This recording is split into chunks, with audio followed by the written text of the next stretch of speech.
बिस्मिल्लाहिर्रहमानिर्रहीम।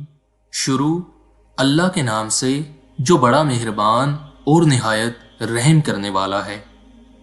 आज के साइंसी दौर में हर इंसान मुश्किलात का शिकार है। कुछ वाक़यात गैर इरादी तौर पर होते हैं और कुछ इरादतन किए जाते हैं।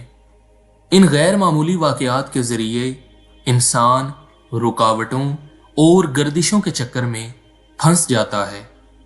वो अपना तमाम असासा, सेहत, रुपया, तअल्लुकात, मोहब्बत और ज़ात दांव पर लगा देता है।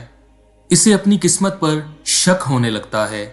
शादी, कारोबार, रिश्ता न आना, रिश्तेदारों की मुखालफत, रोक टोक, शैतानी असरात। क्या किसी ने कुछ करा तो नहीं, या मेरे ही साथ ऐसा क्यों होता है? ऐसे तमाम लोगों के लिए दो कुरानी अल्फाज पर मुश्तमिल इस्मे आज़म हा मीम ला युनसरून पेश है।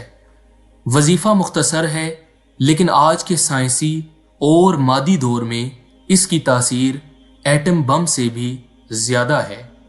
खुद भी पढ़ें और दूसरों को भी इस अमल के बारे में बताएं और इसके फ़वाइद से मुस्तफ़ीद